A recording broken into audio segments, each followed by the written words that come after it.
Welcome back to the Stache Club Wrestling Podcast. Hello. Episode, my guess is 106. 106. 106. The big 106. Nice. Welcome, everyone. Hello. Thank you for being here. We have a massive show. Jam-packed. We are a lot of stuff. I went to the Focus Pro show. We got the predictions update coming off of Survivor Series.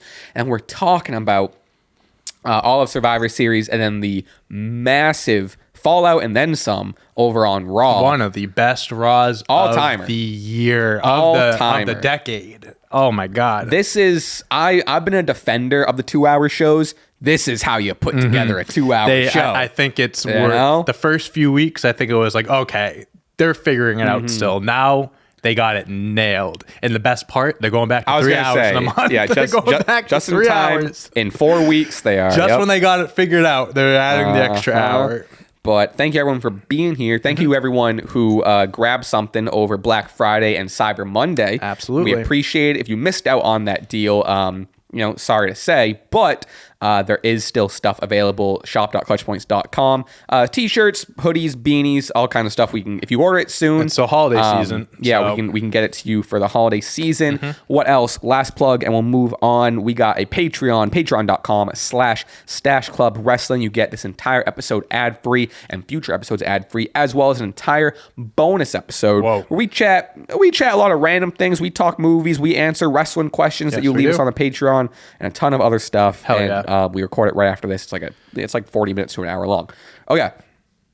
If you can tell, I'm slightly coming over my sick. I'm like almost there. I'm like, it's a tough time of the year. You know, like at the end of being sick, you got that lingering like 20% for like a few days. It's like you feel so much better, but there's still that one thing holding you back. Yeah. That's the thing. I'm feeling much better than last week. Well, that's good. That's good. Thank you. It's a tough time of the year. Getting sick and stuff. I feel like everyone gets something. But to kick off the show, before we dive into it, I do want to give a shout out to Focus Pro Wrestling. Yes, sir. I attended their event, and I was part of their event. I was hosting. You hosted the event.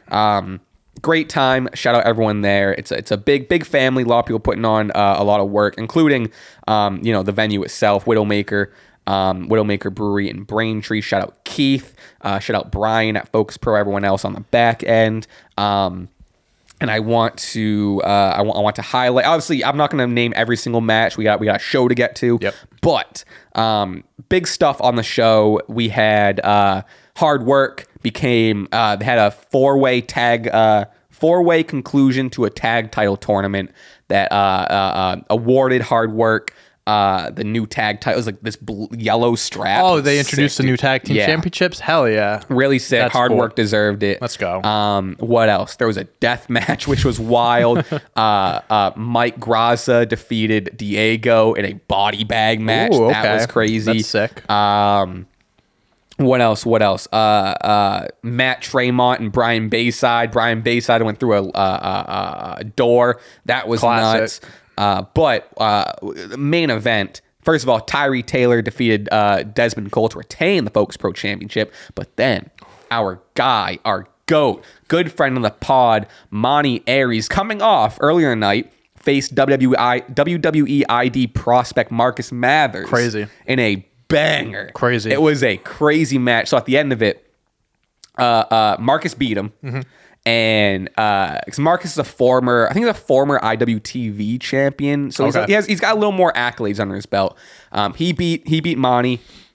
At the end, Marcus gave him back the contract, and he was like, "Look," he was like, "You gave me a hell of a fight. Like, you're the future. You're the next guy." He goes, "I know what it's like to be world champion. You got it." He was like, I forget what phrasing he used, but he basically he handed him the contract, and he was like, "Don't waste it," or don't, you know what I mean? Something like that. Don't waste your opportunity. That's sick. That's really fucking cool. Take advantage of it, like whatever. Yeah. So when Marcus left the ring, Monty was like, okay. Tyree thinking a little bit. Yeah. Had some thoughts in his head. Tyree retained the title at the end. Also out of kayfabe, because I don't want to leave off certain names. Out of kayfabe, shout out Stan Styles and Abs. Stan Styles and Abs were there, cool. but They're always half around. Kayfabe, half they're not. Always around. So. But anyway, at the end of the match, Tyree Taylor wins. Monty runs in with the help of the other half of the neighborhood, Kid V. I believe that's your wrestling name. Apologies if I got that wrong. Ran in, caused a little distraction. Monty runs in, hits Tyree Taylor with his finisher. Tyree kicks out. They have a little 5-minute match. Monty ends up defeating Tyree Taylor to become the new and second ever, I believe, Focus Pro World Champion. Shout out our GOAT, Monty Aries. Monty.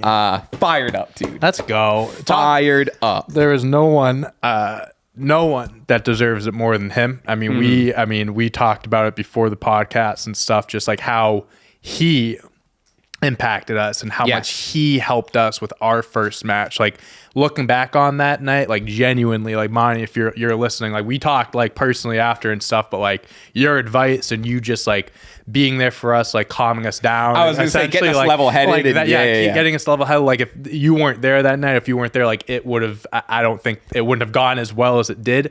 You really helped us so much that night, and along the way you've been great as always. So much respect to you. Congratulations. No one deserves it more than you. And I'm excited for this title run, man. It's gonna be sick. He is the future, like Marcus said. So that's awesome. Good for you, Monty. And it's sick too that they did like, he hit the move, they kicked out, then they had an actual match. It wasn't like a quick, you know, it's like that's fair. Like, that's what a cash in can be. But really like unexpected, and you got to kind of see like they didn't have a full. Maybe there'll be a rematch. Who knows? But it was cool to see like some semblance of like a this is like a Dolph match. Ziggler, right? Like on the Indies, kind of like he cashed in, kick out, and then they went on close calls, ended up winning. So man, we're proud of you. Proud of you, Good man. for you. Good for you. All right. We will move on to the SCW Predictions Championship update. Fuck yeah! And I'll tell you, we won't waste too much time. I mean, if you want to, you got your stuff in front of you. I don't even need to. We know the answers from. I gave you a shout out. I followed you on the Twitter account to update. Their name is. What do we got? Scotty. Scotty. I can't remember if I knew it began with an S. I was gonna say Steven. Scotty. Over there on Twitter, keeping count of our predictions. And the final one, I'll read it out loud.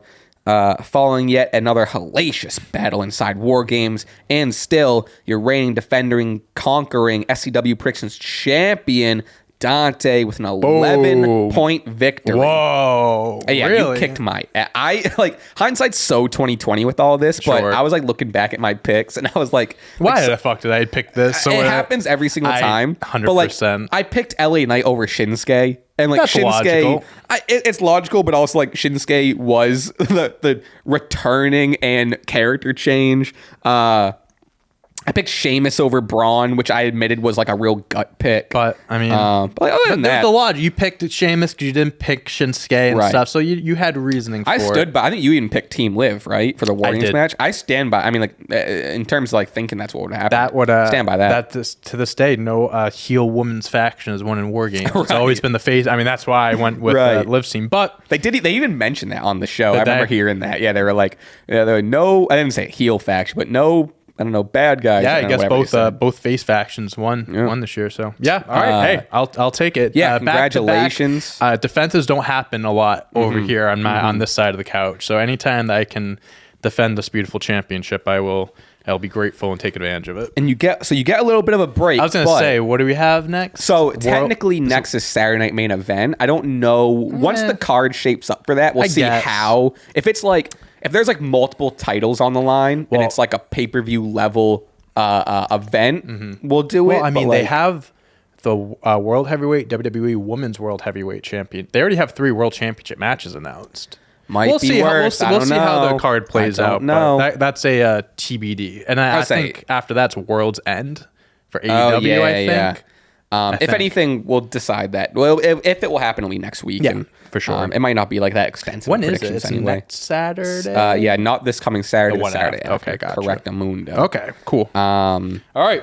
Good defense. Well, I mean, we're going to talk all about Saturday Night Main Event, and it got really shaped up during Raw. Yeah. I thought I had something else before going on. I don't know. Anyway, let's dive into WarGames, and we're going to go into Raw. I'll be honest. Raw is the freshest. Raw was last night. I'm fired up to talk about Raw. Dude, I watched basically the whole episode last night because me and Taylor haven't watched The Sopranos in a while. We've kind of had a break. So we did watch an episode last night, and then the Celtics are on. And I went to put on YouTube TV, and it immediately went to Raw, and it was Punk and Rollins were talking. I was like, well, I gotta watch it. I was like, no, we're watching this. Yeah. But yeah, no, last night's episode, dude, was fucking intense. We'll definitely talk about it. Let's start at WarGames here. Overall, how'd you like the show? I thought it was good. I thought it was a good show. It was a mix of shocking wins, like Shinsuke winning. I think was a pretty shocking win. You know, he's returned and he has a different character, but it's like, you know, Shinsuke has always been like, he hasn't gotten a win, never won hasn't been winning championships. So that was cool. And I thought all the matches were great. Both the WarGames matches I thought were really solid. The women's one I think started off a little slow, but then it picked up towards the end. But no, I think everyone that was a part of the show, in one way or another, for whatever their role was, killed it. The men's WarGames match was, in my opinion, besides the NXT ones, because I think those are the GOAT WarGames matches, I think that was the best main roster WarGames match that we've seen personally, in my opinion. You could people might have other arguments for other moments and stuff, but I really enjoyed this WarGames match. Yeah. I can't say conclusively, but I remember the last two women's ones last year and the year before were like really good. So I don't know. I'd have to go back. There have been a lot of really, really solid ones. And also the first Bloodline one last year. Last year was really good. Yeah. I don't know. Yeah. And everyone has different like in that WarGames match, like Sami finally, like Jey Uso finally hugged Sami and he turned on Kevin. So like there's that aspect. Last year, Orton returned. This year, Punk and Roman, that whole thing I thought was sick. But yeah, no, I thought it was a really solid show. There's, I'm curious, like we've talked for a couple weeks about, you know, WarGames potentially getting watered down, it turning into maybe Hell in a Cell, and now they're obligated to have them every single year. We've been talking about how necessary it was to have a women's WarGames match this year, just based on lack of faction storyline. I don't know. I'm not in that camp yet of thinking like, I don't know. I'm a little bit in the camp like maybe WarGames doesn't need to happen every year. Overall, though, the WarGame, I love the WarGames match. Don't get me wrong. It's a little, I don't know. So my one critique of it, and then we'll go on to like the different match of the show, is that you do kind of watch a match and watch action for like a half hour that doesn't mean anything and then the match starts. And so you're watching, like, and people come in, and obviously that's how it has to work. I'm not saying that's like winning the advantage. That it's like I'm not saying, 5. I'm not saying like change it. I'm not saying I have an answer. I'm just saying it's always a little like, you know, nothing's gonna happen until all the people are in the ring. So it's like what you're watching. It's like, yeah, this can be entertaining, but you know.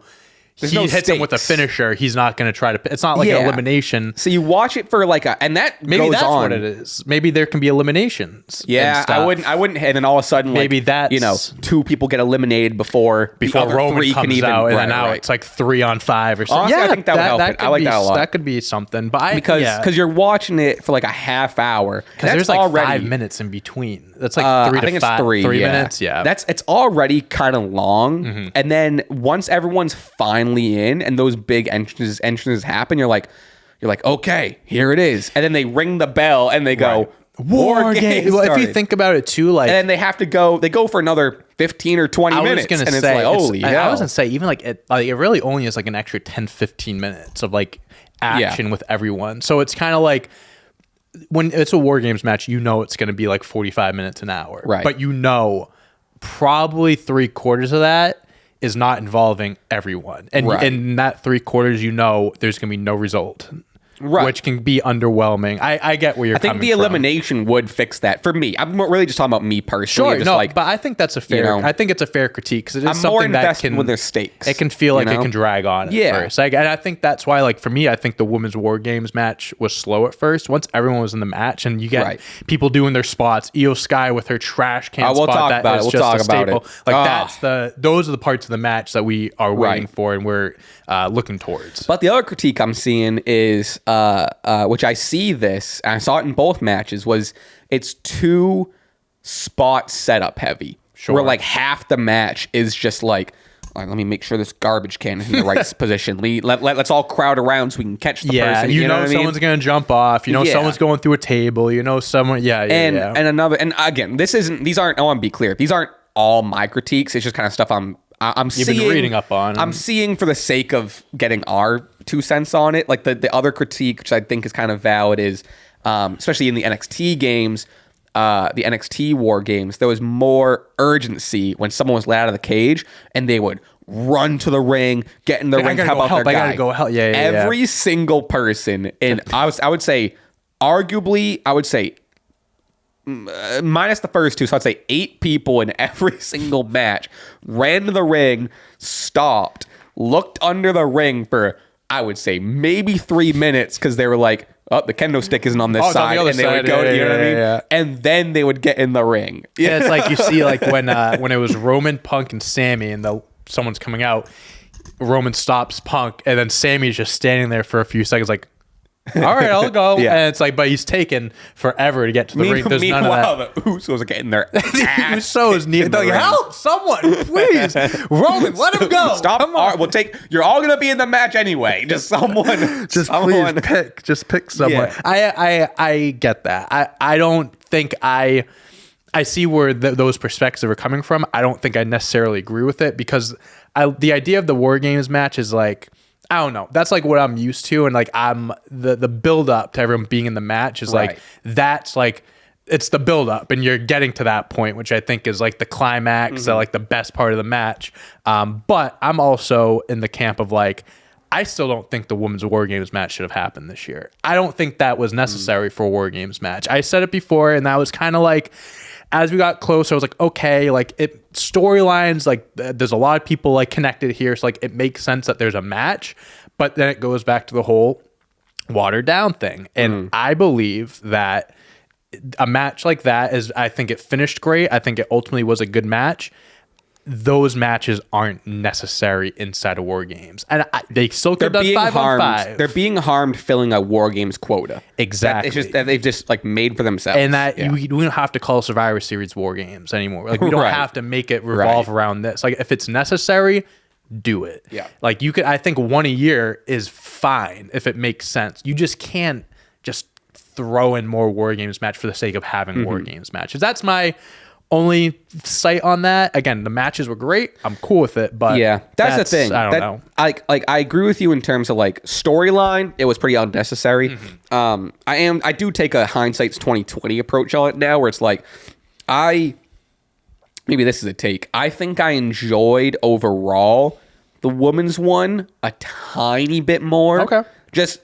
Not storytelling, the Bloodline stuff killed them. Right. But in ring stuff, I don't know. I mean, no one. Maybe I was thinking of high spots. Like I think the woman had better spots. Yeah, I think that's fair. I think that's as far as thing to say. Yeah, I mean, again, like these matches are like I said, this was my favorite men's War Games match because but there were certain things in that match that make me feel that way and stuff, and there are things in the women's match that make you feel like it could have been slightly better than the men's, which is fair. That's a fair opinion. Yeah. Oh yeah. Overall, like I said, I like the War Games match, I like the pay-per-view, but I think I saw those criticisms, and I think like it's similar to what you said. I don't agree fully with all of them, but I don't disagree fully with all. I see where they're coming from. Yeah. So I thought it was not to start off the War Games chat on a negative note, but okay, let's go into the actual matches here. Yeah, let's get into the actual match. No. I was gonna say into the actual matches. Shout out who? Iyo Sky and Tiffany. Who are you going to shout out? I was going to say shout out to Iyo because I thought we moved on to the next match. So. Well, we are. Team Rhea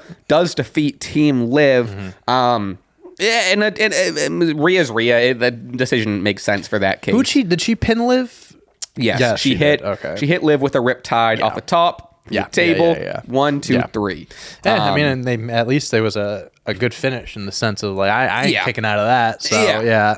But yeah, like you were shouting out, Iyo hits she always did the trash can thing. Now, I believe this is the first moonsault with the trash can, and then Tiffany hitting a swanton over in the other ring.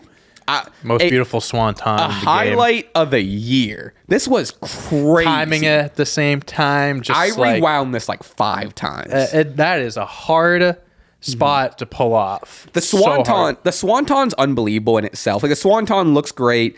It's off the top rope is unbelievable, especially for Tiffany to pull it out.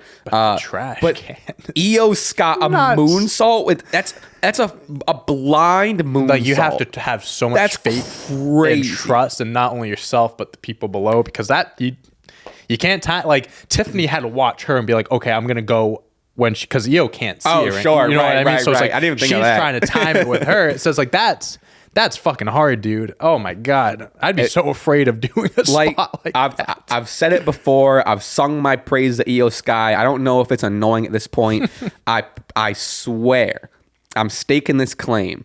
And if you disagree, I think, not you specifically, the general you, if people hard disagree, get out of your nostalgia bubble. Trish Stratus isn't the greatest women's wrestler of all time. Lita is not the greatest women's wrestler of all time. Charlotte Flair, Becky Lynch, not the greatest women's wrestler of all time. Chyna, not the greatest women's wrestler of all time. That might be a take that's going to get some people in trouble. You know who's the greatest women's wrestler of all time? Clip it Iyo off. fucking Sky. Clip it off. Clip it off. Clip it off. Put it on TikTok. Put it on YouTube. Clip it off. Clip it off. Hey, Iyo Sky is the greatest women's wrestler of all time, and not just tacking on women's wrestler. She is a top all-time wrestler of all time. She's unbelievable. so I'm gonna back you up in this case. Hell So yeah. I'm not gonna say outright I agree with it. You was one of the greatest. I'm gonna help you out here where you like Trish and Lita aren't the greatest women's wrestlers of all time. It's like people can look at it that way because they were the trendsetters. Like you can say that they were the trailblazers. I would say, let me just say, you might be what you're saying, but to save myself a little bit. There would be no Iyo Sky without Trish Stratus and Lita. Exactly. Absolutely. And I think you can say the same thing about guys like Hulk Hogan. Sure. You can say the same thing about guys like Macho Man, Ric Flair, whatever, right? Just because those people are trailblazers and they were the first of their kind doesn't mean they have to be labeled as the greatest. Like people might say Hulk Hogan's the greatest because that generation, of course, him and Michael Jackson at one point were probably the two most popular people walking the face of the earth. Like he was just so fucking popular, and I think a lot of people still consider him the greatest because of that time. But that now we're 20, 30 years in the future. His finishing move was a leg drop. Yeah, he was iconic to the wrestling business. Do not get me wrong, and he probably is on a good amount of people's Mount Rushmore. It's not mine, but it's like then we've had guys like Stone Cold, The Rock, even fucking John Cena, Roman Reigns. You can throw in the conversation. It's like just because you're the first of their kind doesn't mean they always have to be in that they're the greatest category. So I'm not outright agreeing with you. I'm not going to sit here and say that he was the greatest. Like I respect that opinion. And I think that is. You see the argument. I see the argument. You know? I'm not going to I have to think about who I think is the greatest, but I think it's fair to just be like, hey, like, yeah, you can recognize Trish and Lita. They were the GOATs of their time. They were the trailblazers, but they doesn't mean that they're the best of all time. And also, so to your point, I think that's fair. I'm also like 70 to 80% talking about just like pure in-ring wrestling. I haven't seen Trish Stratus do a trash can spot before for sure. So yeah, I think going off of that, I think that's a fair point statement and argument. Where a Hogan is on a lot of people's Mount Rushmores, or even like we can take it a step further and go with The Rock, who I think is even more popular person to call the greatest. But if you're talking in-ring, who's one of the greatest in-ring technical wrestlers, or just performance-wise? The Rock's not on a The Mount Rock Rushmore. Isn't in the top 10. Sure. You know? I mean, his finishing move was an elbow drop. Right. That barely connects with guys. Right. People who don't get called, the people who aren't in the same Mount Rushmore conversation as a Rock, Stone Cold, Hogan, Cena are people who are better wrestlers, like a Kurt Angle, Eddie, Ray, even. Yeah, other people, like, you want to talk about the other company, Kenny. Right. Will, you can say, I mean, at this point, Danielson. Like, there's multiple. It's really just based off of what you're talking about. Right. Popularity, in-ring skill. There's different subjects and stuff where you can rank people. But Yeah, I don't think you are crazy for making your Iyo Sky statement. Now, will other people think differently? Ooh, I can't comment for them, but I get where you're coming from. So I wish you the best. Oh man, I wish you the best of luck. Yeah, kind of got nervous as it was coming out. No. Hey, we have to let it out. You have to let it out of your system. You know, you gotta have a take every now and again. That's fine. But yeah, this was overall. I thought this was great. Bailey and Nia starting it out was solid. Yep. Do like the benefit of the benefit, it's not a real benefit, but the benefit of this not having like there were stories intertwined. You had the Rhea and Liv feud still and whatever, and Bailey not really being super trustworthy, and of course, it didn't really matter who won.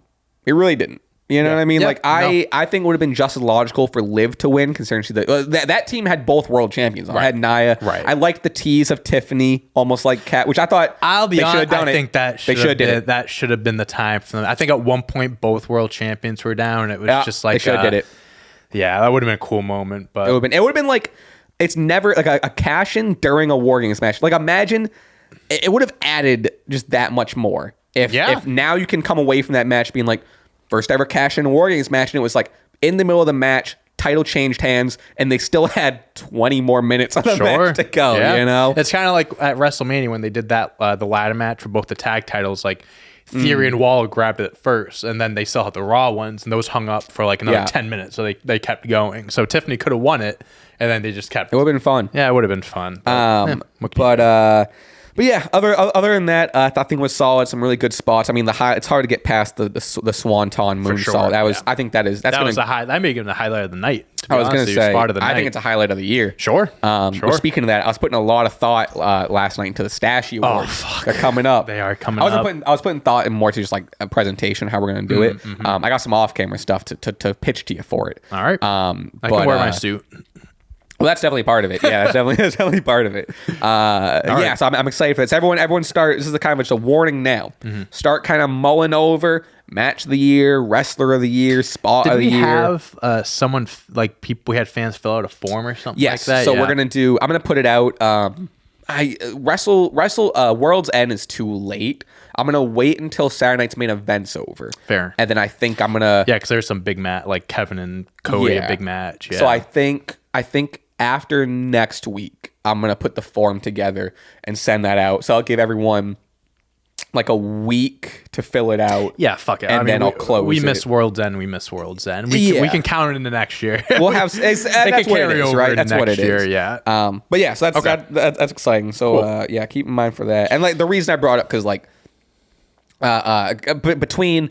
like the Kevin and Cody promos last week and the New Day We're going to get another promo of the year on SmackDown, I'm sure. That's the thing. So we just keep adding contenders to these awards. And I'm trying not to, because like January was a long time ago. I'm trying not to let recency bias, hold me. No, I feel it. Right, we're gonna go through the rest of Survivor Series here. So I do want to talk about Raw. Shinsuke Nakamura defeats LA Knight to become the new United States champion. Hype. Let's fucking go, dude. Yeah, this is great. This was a very awesome split reaction online because I get it. People are like, why didn't Andrade or Carmelo win this? Why did Shinsuke come in and he gets it? Blah, blah, blah. People gotta put respect on Shinsuke's name. I don't know what people are talking about. You're defending Andrade and Carmelo, which is fine, but you're bringing down Shinsuke while you're doing that. Shinsuke is as deserving as anyone. I mean, this guy, for the last few years, it's like they bring him back, big presentation, title picture, don't pull the trigger. And it's like, then he goes away, and then it's like, they're not taking him seriously. And then it's like, then you're thinking like, is he going to retire? Is he done with So he finally comes back, and he has this sick evil character, which I think is awesome. And I loved the mask and everything. I thought that was cool. And everything was his different style of entrance. Don't love the new song, but what are you going to do? The song and it is what it is. Love the dark presentation. Even LA Knight, like Corey Graves, I think made note of it, or whoever it was like, LA Knight came down to the ring, wasn't like talking trash or nothing, just kind of walked down, put his belt down. They're like, that's uncharacteristic. I think he's afraid. They finally pulled the trigger on Shinsuke.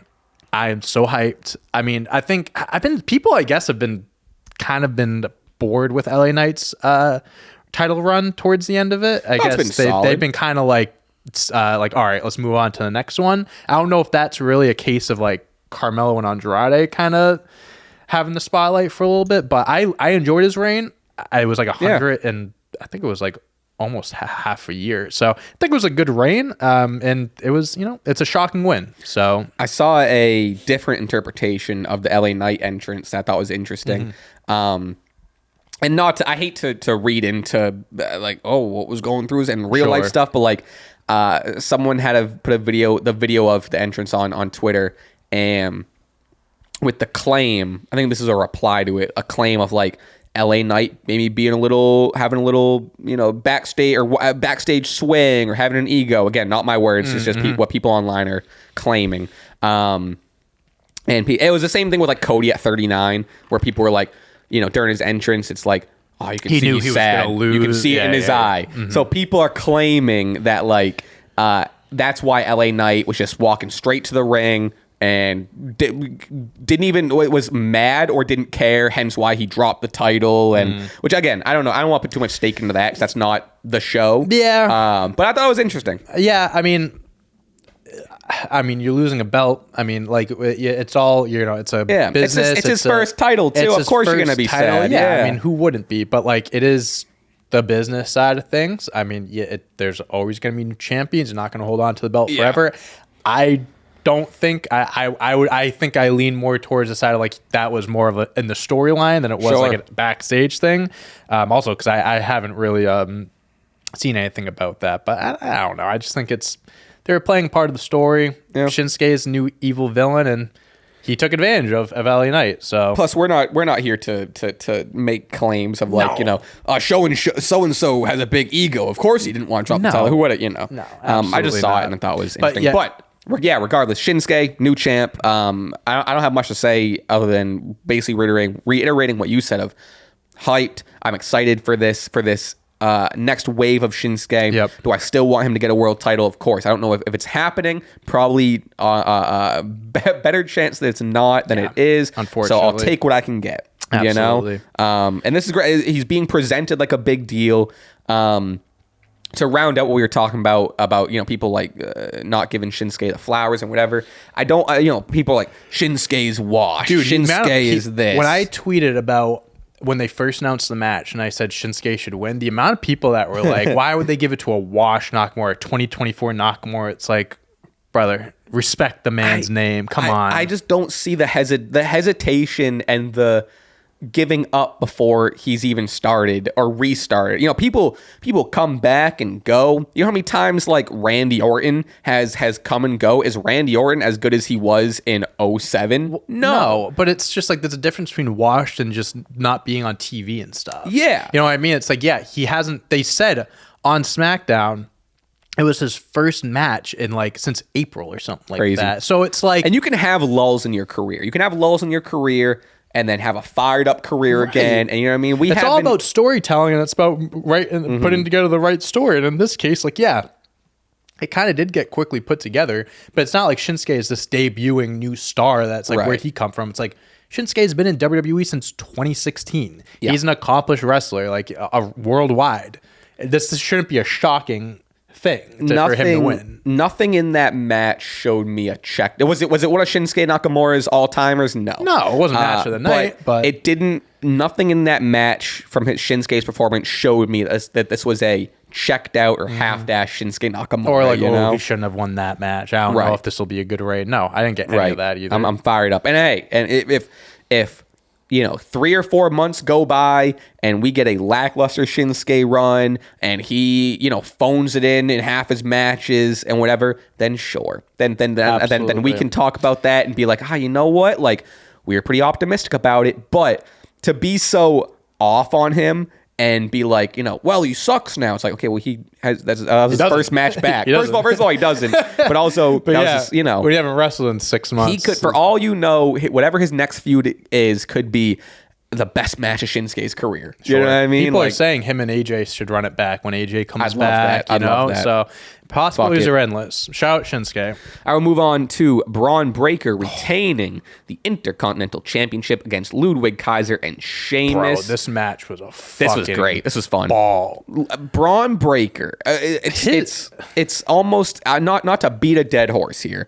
He is an athletic freak. He was made in a lab. He was made in a lab. There was many highlights of Braun, especially there was a lot of outside stuff. The fucking shoulder tackle on that was Ludwig, crazy. bro. Oh my god, the height he got on that was nuts. Similar to that, it was toward the end of the match. I think it might even end of the match. I'm not sure. Where Sheamus is down, Ludwig's all whatever. Braun started the dive of the spear halfway across the fucking jumped ring. over Sheamus and jumped over Sheamus, dove what was had to be at minimum like 4 or 5 feet to connect with Ludwig. Nuts. And it was money. Nuts. It was crazy. I think that was the end, because then I think he got up and then speared Sheamus. Dude, there was one point in the match where Sheamus hit Ludwig. I think he hit him with the bro kick or something. I think it was either Ludwig or Braun. Sheamus was pinning someone, and then he kicked out or something. Dude, in my head, Sheamus hits the move, and I'm like, I thought he had I was like, oh my god, he kicked out, and I'm like, wow. I was literally like typing. I'm like, I can't believe Sheamus won it. I was so convinced he won it. Banger of a match. I mean, it's just like proving that. I mean, one, you said Braun's not that a freak, but 2, showing how good Ludwig is on his own. That was my biggest takeaway. And because I mean, like, he's been in Imperium tag team. Obviously, Vinci's gone, so he's been doing more solo stuff the last few months. But man, Ludwig has a bright future as a solo star. He's going to, shit. That was my. I mean, obviously, Braun and Sheamus are Braun and Sheamus. Right. We know this. That was also my biggest takeaway. Is he is going to make a great IC champ one day. He is. He's really, and it was even like, not to bleed into Raw, but even was this on Raw? I think it was backstage on Raw. Braun even kind of said, they were talking about, Gunther, and Gunther still kind of doesn't have the confidence, and he's, doesn't have his swagger back. And Braun was even like, hey, like, good shit in our match.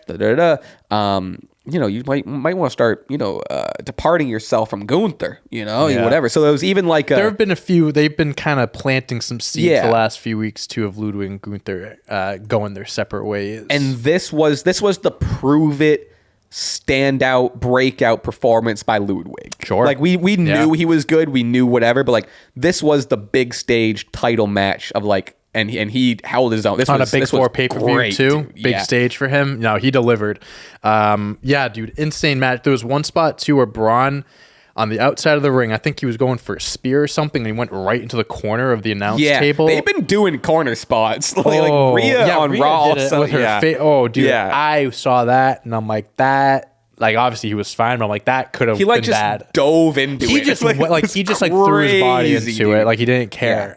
He's nuts. Yeah, he is fucking nuts. But yeah, great match. I'm excited for Sheamus is going to win the Intercontinental Championship at some point. Yeah. I'm putting my money on Mania. I know we're a few months away, but it's going to happen. Well, now, because I had him to win this. I thought it was going to be a shock win. Now that he lost this, I'm fully in how you described last week of him, coming back, and they'll run it back, whether it's a one-on-one or not at Mania. And I think at this point, it seems like that's the goal, is Sheamus, IC title, Grand Slam champion, Mania 41. Best place. That's perfect place for it. Yep. All right.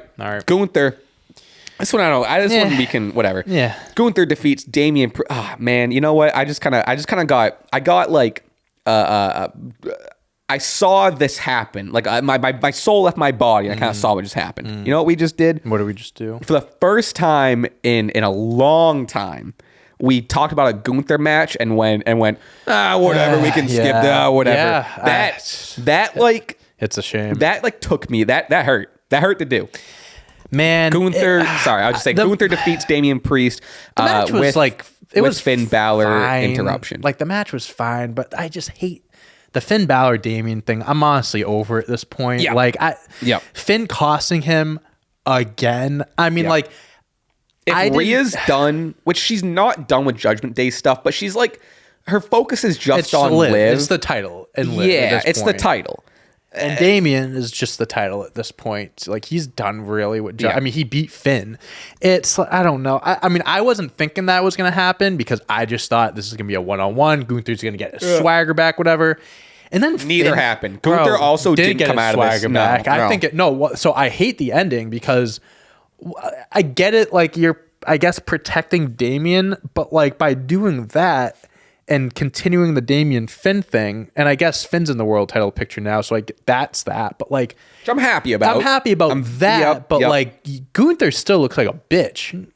He still looks like a bitch, and even on Raw, yesterday, like he fought Dom and he won, and I thought it was like for what it was a good match. But like, he still looks like a scared little shit. I don't get it. I don't know why they're going this far with it. Like, you know what I mean? As much as I love Dom, and I do think he has a bright future, and he's every single match he improves. And I think like he was hitting like there was like a 619 last night where he like slapped him 619 splash. Yeah. I'm like, that was sick. And that's my point. As sick as it looked, and as happy as I was for that Dom performance, he shouldn't have been able to touch. He's doing that to Gunther. He's doing it to Gunther, who is supposed to be this untouchable world champion. And it's like, happy to see Dom doing that, but for him to like get as much offense, and I get the story is Gunther is not all there yet. He's not all back, but why? Why? He lost a month ago, and like, I don't know. Like, I at first with the whole Damian thing, and like Damian was getting the upper hand, make him look weak. I was fine with it at first because like, okay, like that's the story, but they kept going, and they kept going, and then it blend the Survivor Series, and they kept going, and I'm just like, when is this gonna? When are they gonna stop Gunther from looking so bad? Because at this point, I'm just like, why would I look at Gunther as this big unstoppable world champion, or like think that he's just gonna win every match? Well, I mean, I guess like it adds unpredictability, but I don't. Not in a good way. Not in a good way. Not a good unpredictability. Because that's the real glass half full of it. Is like, sure, now maybe this is the point. I didn't really think of this till you said it, but now you don't have two world champions where it's like, of course they're not going to. Yeah, they're going to have Cody on the other side. A year, right. So I that's fine. I don't love that it's Gunther. I don't love that it's. I don't know. It's very, very weird. It's strange, just all of a sudden that this is happening. Because like since he got on the main roster, since his IC title run, unstoppable, serious, no one can step up to him. And now, within the last month, he loses one match to Cody, and it all falls apart. His world title reign should be a lot more fun than his IC title run. His IC title run was a ball. Right now, I've enjoyed the IC title run more than this. I am envious of IC title Gunther, you know? And that's just more so, maybe it's like recency, because I'm just looking at it from the last month or so. Like, prior to that, I think the reign's been fine and all that, but it's like, man, they've really watered down how like important and how like, you know, unbeatable he's supposed to be. You know, it's like, and I get it. Like you have two champs that like people like they're not going to lose, but like you spent so much time building Gunther, presenting him as that. That's what you've been doing. So why are you going away from that now? I didn't think it was possible to make Gunther not feel like a big deal, and he doesn't feel like a big deal. It's weird. You know what? I just thought of this. You know why they might be doing this? Let's go. Because maybe they're, and this kind of would be shitty, maybe they're weakening him for when Cena comes back. Because I'm not saying, I'm not trying to put on a tinfoil hat, but like Cena coming back, obviously we theorize if he's going to win another world title, winning the Rumble, winning blah, blah, blah, blah, blah. Who's he wrestling at WrestleMania? I don't think personally he's going to be involved in the WWE Championship picture. I think he'll be away from Cody and stuff. If he's winning a world championship, I'd imagine it's the world heavyweight title. Agreed. And like if Gunther's this big unstoppable force at Mania, Cena's this semi-retired guy, of course Gunther's going to kick the shit out of him. But if Gunther's presented as this guy that can be beaten and you go up against Cena, it's a little bit more believable. Now that's just something I just came up with. I would rather a strong Gunther. No, I agree with that. But and that's the thing. Like I don't know if Cena is the one to take it off him next. I think he will touch it, but. One of my points, this is getting way down the line, but the main event scene you have on Raw is unreal. Stacked, you have Drew McIntyre, CM Punk, Jey Uso, Sami Zayn, Seth Rollins, right? Any 5 of those men could beat Gunther. are lined up. It seems like that's the goal to eventually, they're whoever, and also we'll throw Finn in there. Sure. Any 5 or 6 of those men seem like they could be next up to beat Gunther. A CM Punk, a Seth Rollins doesn't need a Gunther to be, right. You know what I mean? 100%. Brought down. I don't know. I want, like I said, my last bit on it, again, glass half full. Over the moon that this led into and we only found this out that it was leading to this on Raw. So in the moment, I'd loved it even less, but hindsight 2020, Finn Balor is involved. Finn Balor's getting a title shot at Saturday night's main event. So I'd imagine Damian Priest is gonna. That's the thing. Is Finn Balor gonna win? Probably not. But we have Finn Balor in the main event world title scene, which we've been asking for a while. Right, beggars can't be. That's the thing, right? Choosers. That's the thing. Yeah. Okay. It's gonna be a long show. Let's get on to the OG Bloodline defeats the new Bloodline. And there's a lot here. First of all, I want to start way at the beginning here.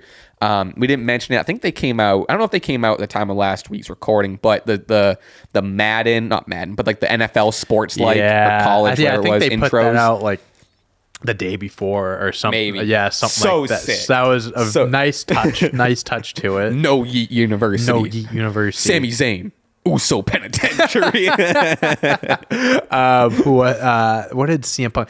CM Punk, best in the world. I think he said. He just didn't know what he was doing. I'm not saying no shit. That was a nice touch. You could tell the people that didn't get it, didn't really know CM what it Punk was. Did not get it. But that's the older veteran in him. We'll go beat by beat here. There's different sort of spots that happen, but overall, and I think you are in agreement with this, but Jimmy Uso and Jacob Fatu were the MVPs of the night. I'm thrilled. I'm thrilled that at minimum Jimmy Uso got that shine and got that recognition. Unreal. He looked amazing. He was doing moves that we had never seen from him before. Even he was doing stuff and he was like looking around, like he was like caught himself by a surprise. I think we expected Jacob to be sick, right? And we know Jimmy's good, but it was cool to see Jimmy be the one to like step up and carry a little bit, which is really and Jacob cool. too. I mean, what a fucking monster this guy is! Right away, dude, he's like so Punk good. hits him with like the toolbox in the corner, and he like immediately just like shakes it off. His whatever. no selling is so he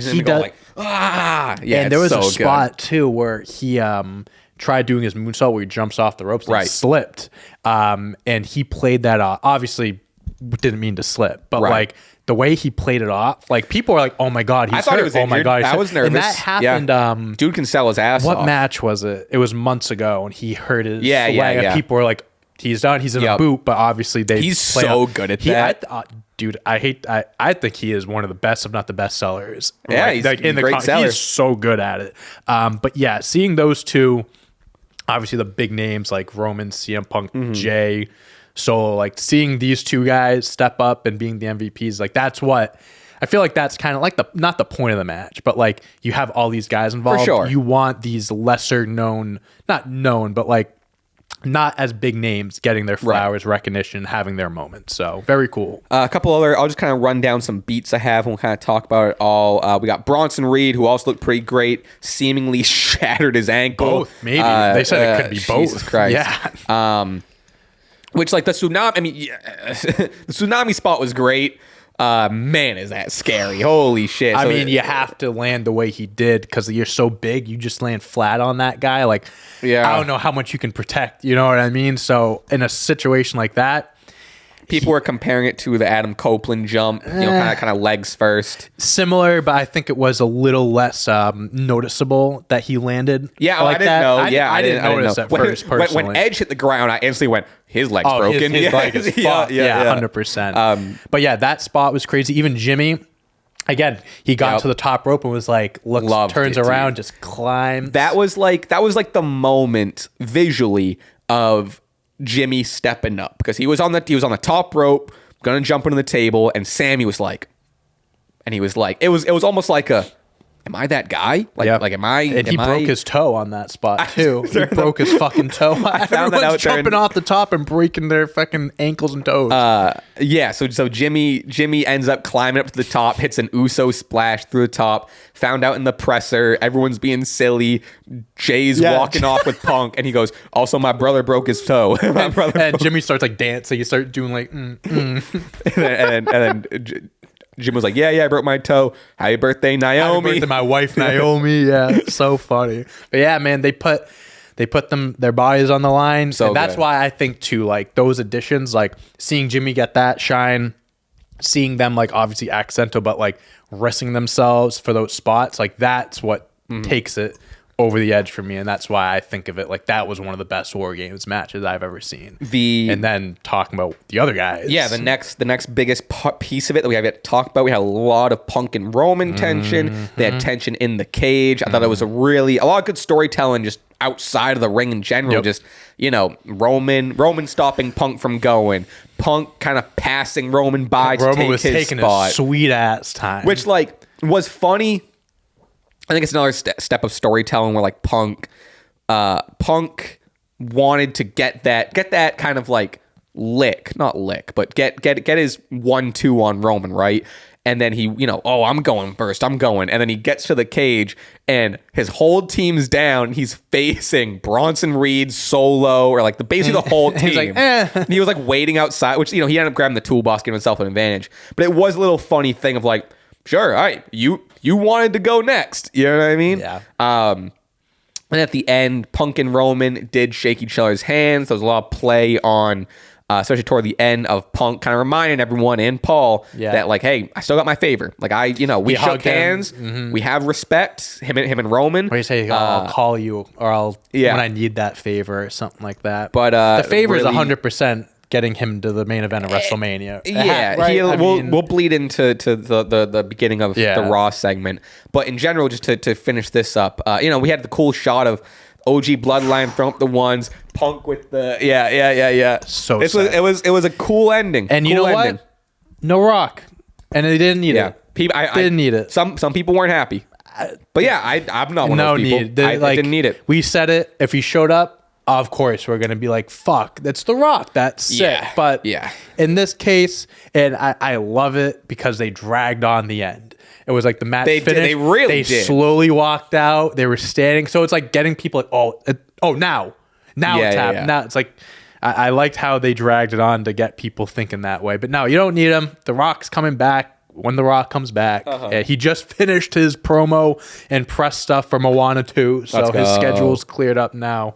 We'll see what happens next. But no, I loved it. Ended great. And a ton of seeds planted. Yeah. So we have a lot to work with. Yeah. I think I got not much else to say about it. We kind of talked about how I liked it overall. We have a lot of stuff to go on to Raw, we do. Not to breeze past the ending of Survivor Series there, but that does bleed into the beginning of this massive 30-minute commercial-free episode of beginning of Raw. This massive promo. We'll start with CM Punk comes down, basically like you were alluding to, basically calling his shot, pointing to where the Mania logo would be. Yep. Like there's not logo right He's like, there. you don't see it? You don't see it? It's not there right now. Like you said, I think the favor is going to involve some sort of WrestleMania main event or a world title spot or something. Like a number 30 in the Rumble or the last spot in Elimination Chamber. Something like that. Yeah. Not to get way ahead, but because we were talking about the main event scene in general, you mentioned Elimination Chamber. I tweeted out just like how, those 5 names, how stacked it is. My point too is with that main event scene, we'll take Finn out of it because he's already got the world title match. But those 5 men, it's a massive main event scene. The world title's not involved. So we need to eventually circle in Gunther here. Yeah. And someone went, that's the Elimination Chamber match. And I went, whoa. Honestly? Yeah. Whoa. That I'd pay money for that. Oh my I'd pay money God. to see that. I don't know if that's what they're going to do, but imagine what's limited? 5, right? So it's... Yeah. is that no, what 6. It's limited. Oh, yeah, 'cause you have 2 starting. You have 2 starting. Okay. 5 and so you got Punk versus Drew versus Seth versus Jay versus Sami versus Gunther. Oh my Not bad. God. Not bad. Oh. Not bad at all. That's a banger of a match right there. But anyway, this was great. Punk kind of talking his shit. Seth comes out. Seth CM Punk goes, what the fuck? Yes. Seth comes out a little. Looks great. Stride. Pants were a little high. Pants were very high. They run each other down. I don't want to breeze past this. They run each other down. They're talking their shit. I've been thinking for the last 6 months. Seth hating him being obsessed. Punk playing the I haven't thought of you once. You had the world title. You had something I want. Now I don't give a shit about you, which I don't believe. Yeah. I don't think Punk's as obsessed as Seth is, but he has a little. Come on, in the back. Let's not. Mind. You're not it holier was just than thou here. You've been thinking about me for 6 months. I haven't thought about you at all. Funny. And then he's just like a kid. I know it's in my future, and you're not in it, or something like that. It was just obviously backstage in real life at some point. I don't know if there still is. There was tension, right? And maybe I think two of them are. Contrary to belief of what you think of CM Punk, they're mature enough, they're professional enough to be all right, we know what we can do here. Let's put that aside. We can bleed it in to this, but what happens in the ring, happens in the ring. It's not personal. My favorite part of this, it's a subtle part, but I think it was so good. It added a lot of realism when they finally Seth ended up shoving Punk. Yep. Punk got up and Seth was like, let's go. And instead of in wrestling where one guy tackled the other, it's brought him to the ground or whatever, they squared up. Yeah, no, they did. And Punk threw a punch. That was a UFC stance. That was a fighting stance. It's such a small. It adds to it a lot. Because that's not what you would see. You'd never see that. Yeah. That was, again, in the world of wrestling, when you challenge someone to a fight, you start tackling each other and you're rolling around on the ground. Put each other in headlocks or whatever. Right. Yeah. How often do you see, and I can't remember ever seeing this, where a blow off in promo battles, 9 times out of 10 they end in a fight. How often do you see them putting dukes up? Yeah, I like it. And obviously, I'm not saying things weren't playing or whatever, but I loved how legit Punk's just legit right hand. Again, it looked like he wanted to just punch. They looked like they were outside a bar. They had one too many. One guy said something. They're like, let's fisticuffs outside. Listen, I loved it. And I genuinely do believe that, again, whether they like each other or not, backstage they're like, let's make this. Yeah, that's what I mean. Yeah. That this could be a WrestleMania Night 1 main event. It might not even be for the World Championship. Literally just these two 1-on-1 is a main event on its own. 1,000%. And I think they're, again, I don't want to go in circles, but they are professional enough where people know the lore behind us. Let's make them believe that this is real and stuff. And then Sami and Jay came in. Perfect. Them breaking it up, I think, also made it feel more legit than a bunch of fake ass bodyguards coming out. You know what I mean? It's like your friends are coming in to running out from inside the bar. Shit. Jay really just holding Punk. You know what I mean? And what's awesome is all those guys are good guys. They're all faces. Right. One of them is quote unquote a heel. You can kind of distinguish whatever you want. He's 50-50, whatever, but they're all baby faces. Yeah. And the realism, grabbing them and stuff. Seth's come back in the ring, and he would come in, he would stomp on him and shit. I'm oh fuck. And Punk's all right, I'm out. They just made that segment feel so real. And I'm watching this with Taylor, and she was I'm giving her backstory, and they started going, actually, oh my God, they're going out. I'm I was this is crazy right now. Like you said, Sami and Jay kind of came in. Jay not reluctantly, but finally brought Punk back. Then you had Sami and Seth still in the ring. Transition. Oh. Sami and Seth going back and forth. They're kind of running down each other. Seth's you got that guy to help you? Sami's I asked you twice. He was Jay, he goes, go back to Roman Jay and stuff. He was even pissed at Jay walking away and stuff. Yeah, Jay kind of, as they were walking, Jay kind of went, what the fuck did I do? Exactly. He caught a stray. Yeah, he's saying, Sammy's I asked you twice. I wanted you. I didn't want him. But he helped us. He goes, what do you want me to do about that and stuff? And then talking about putting the chair in his back. It's talking about you created that monster. It's you put the chair in him. Seth's you also put a chair in him, and I don't blame you for.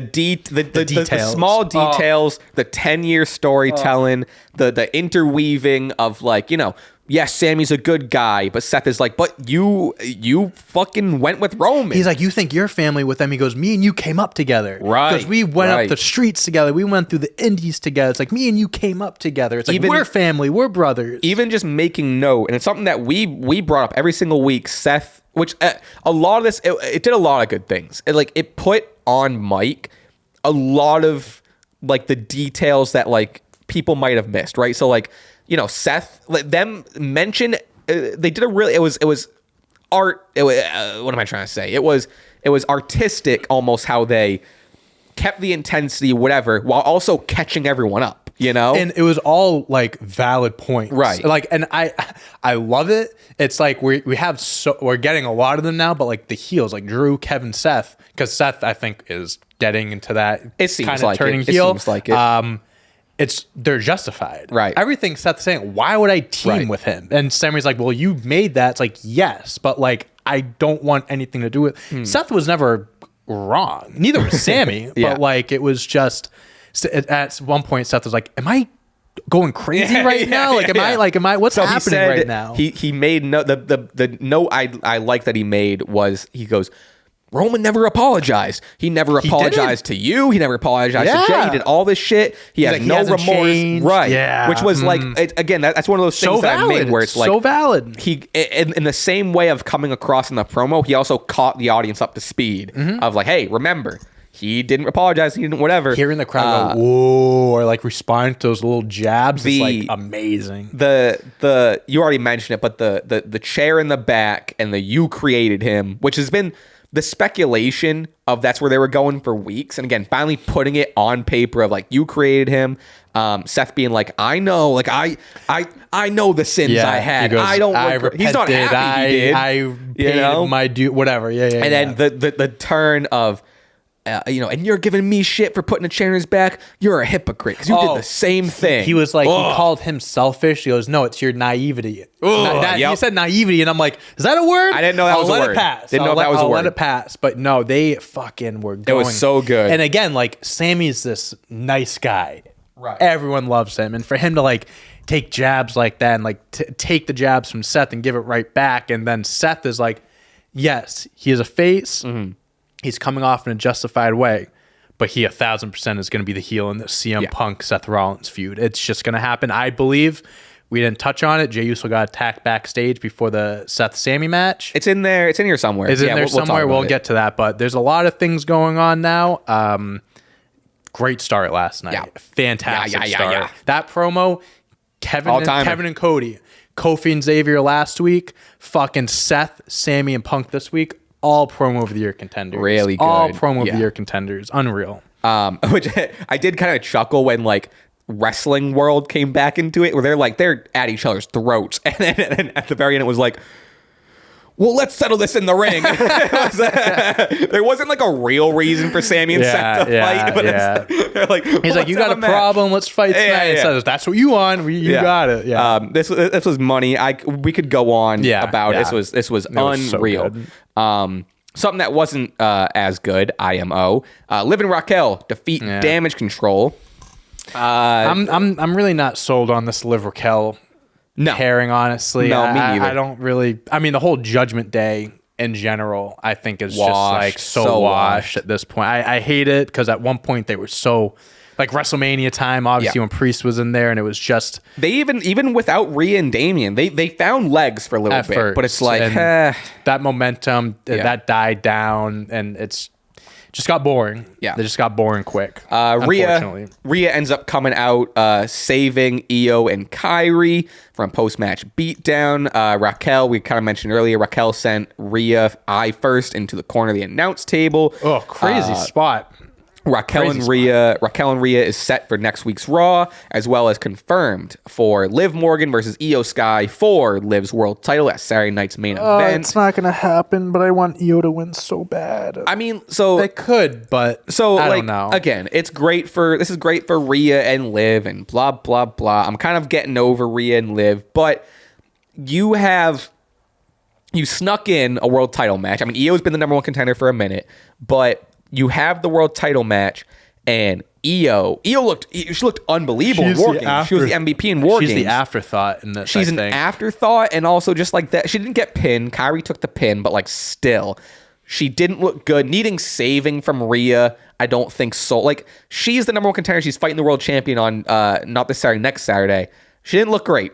I don't like that she was the afterthought and not. I would say not built up. If anything, I think she was even deconstructed. You know? I didn't love it. I just think that world title picture is just revolves around Liv and Rhea. It's Liv and Iyo at Saturday Night Main Event, but I still think like Rhea's going to be involved some somehow. fucky shit. Like it's just that's why I'm just again like going back to the whole boring, predictable I guess for the Judgment Day story.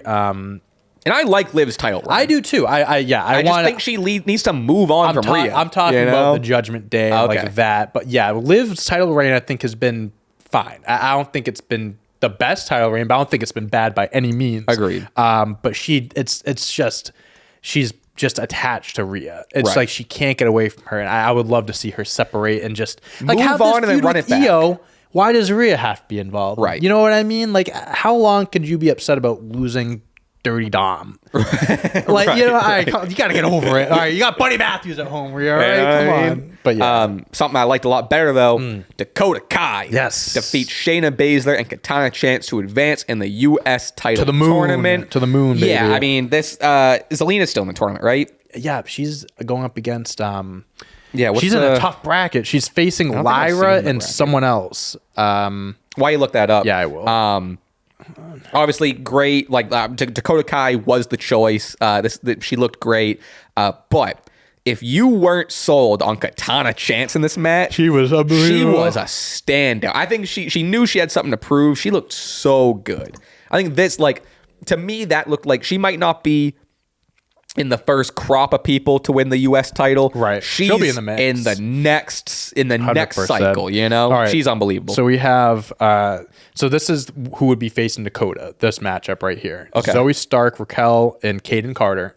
Whoever wins that. I'd imagine Raquel. I'd imagine Raquel. Then on the other side, we have Alba Fire, Kairi Sane, and Natalya.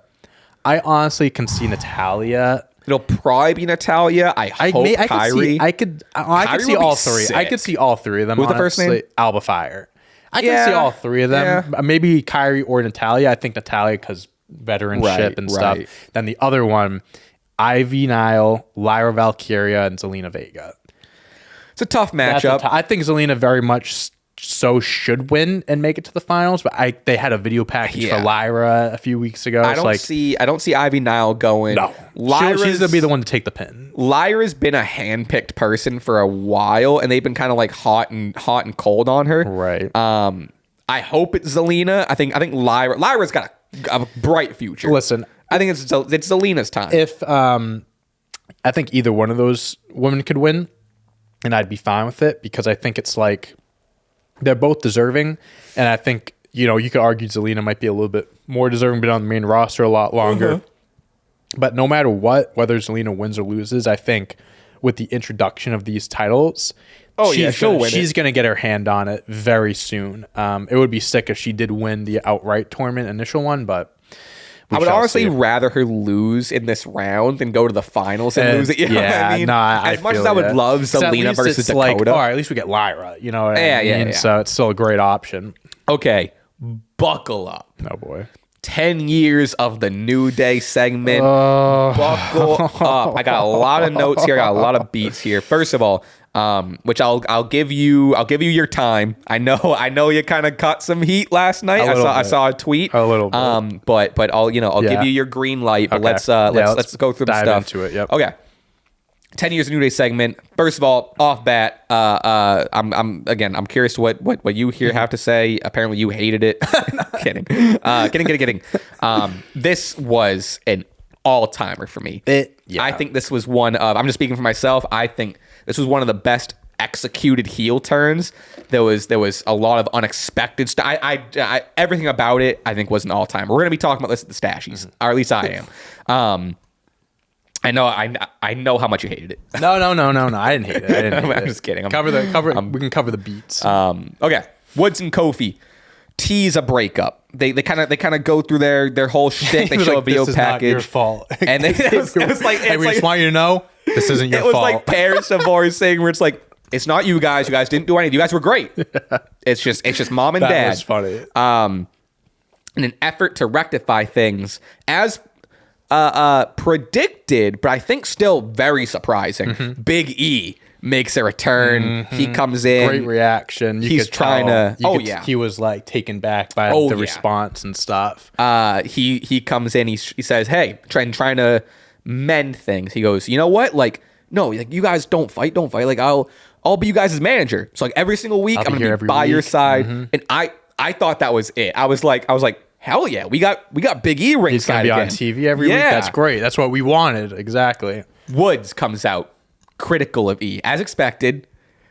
He says, he says now, like we've been waiting all this time. You're choosing now when we're about to like basically just like right before we're about to jump off the cliff. The next thing to do is jump. We're about to handshake. We fought. We were like, especially coming off last week, but at this point we were gonna end it and we were at peace with that. So now you want to drag this out?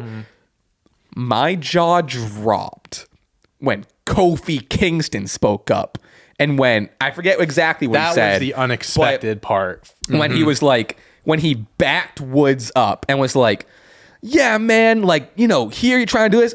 The crowd's they couldn't believe it, what was happening. There was like one guy audibly that went, I don't know if you heard it. He was like, the whole crowd kind of went, there was one guy that went, what? I did.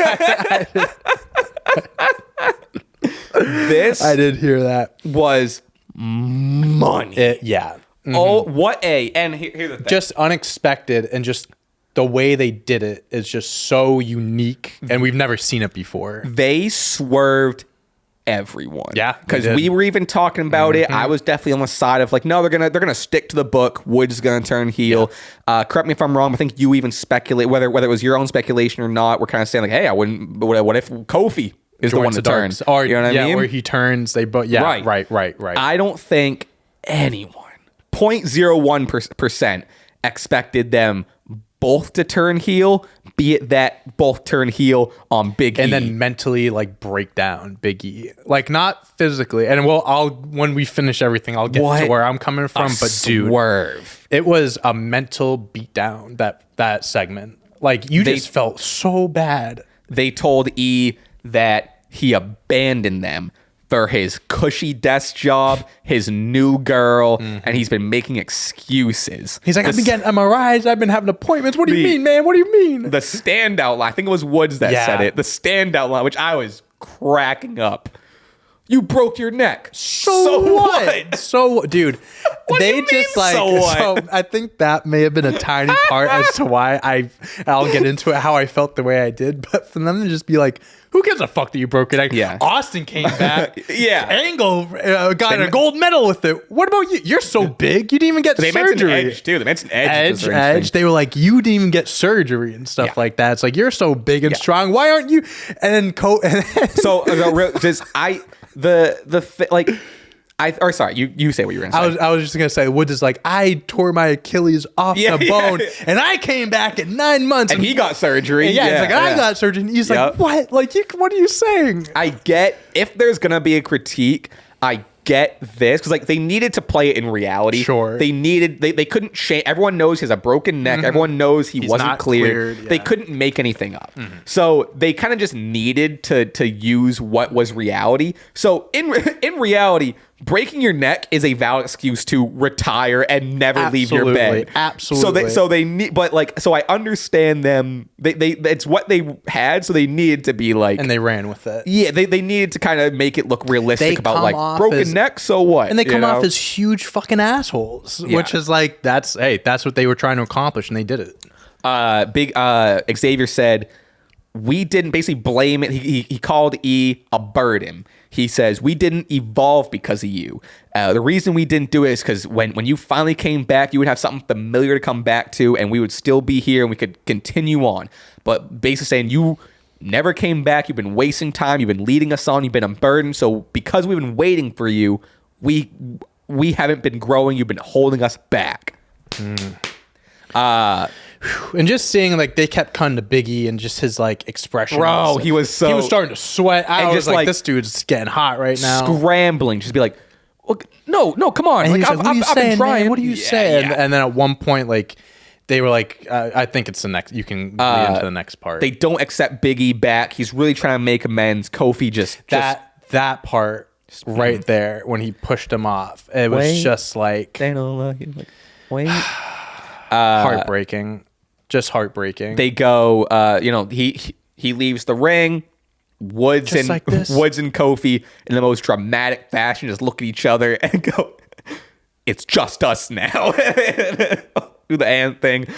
We got fucking heel New Day. Mm-hmm. Like I said, IMO all-timer segment for me. Incredible swerve. One of the greatest heel turns I think ever. Yeah. I have one more point that like is after all this, kind of what this is leading to. We'll talk about, but now I think is the time for you to defend yourself against the angry mob that you sent our way. I had to clear some things up after I put that tweet out. I want to make things very clear at first. I'm gonna use this opportunity. I'm listening. I also want to hear your explanation. Mm-hmm. I am gonna run and get a water. My mouth's go and parched, get a water. I do recognize this as you trying to cool them off. But go ahead. Cool everyone off here. Everyone take a sip of your Kool-Aid and let's chill out. So I enjoyed this segment. I want to get that out of the way. I never ever said that I didn't like this segment. I said I felt like it was a bit anticlimactic, and I want to again put it out there. I enjoyed this segment. It was a huge swerve, and why I believe, and I have a different view of it now, right now at this very moment, because it's like looking back on it, we can kind of look through the whole segment, how it worked, what we're looking towards, and it's a different view of it. I looked at it last night and John said it, it's like we don't see heel turns like that. When we think of a heel turn, we think of someone turning on someone in the sense of it being physical, of like, last night, if Big E was cleared, they would have jumped Big E, and that would have been like, oh my God, they're attacking this guy that almost was paralyzed. That turns him into mega heels. Obviously, Big E was not cleared, so they couldn't run with that spot, so they couldn't do anything physical. And that's why I think, one, I felt like it was anticlimactic a bit because I was probably expecting too much, or I put this thought in my head that something was going to happen, and when it didn't, I felt a certain way, which I think is fine, but at the same time, it's on me for getting my hopes up. So that's why I admit my wrong there. But I do think it was one of those things that it was such a shocking swerve and different that I know I wasn't alone, because there were people that were like, I see where you're coming from. It's like, it's so different that I think it's okay to be like, oh, that was different, and I don't know how I feel about it. But now, looking at it from a different perspective and looking at it as a long-term story, that's just like, and people are saying this, I'm not trying to make it sound like I'm coming up with this. It's like, this is a multiple part story. Part one is getting the New Day to turn heel. Part two, listen, they planted the seeds, and they mentioned it too many times, of Big E coming back, where he has to come. Now, I'm not saying it's going to happen next month, but like, I think we are setting the tone or planting the seeds of an eventual return. And I think hopefully, I don't know anything about his status. We don't know. No one knows what's right or whatever. But to me, them mentioning it as much as they did, and Big E said like, when I'm cleared and stuff, I'll be back. So that makes me believe that they're setting up for that.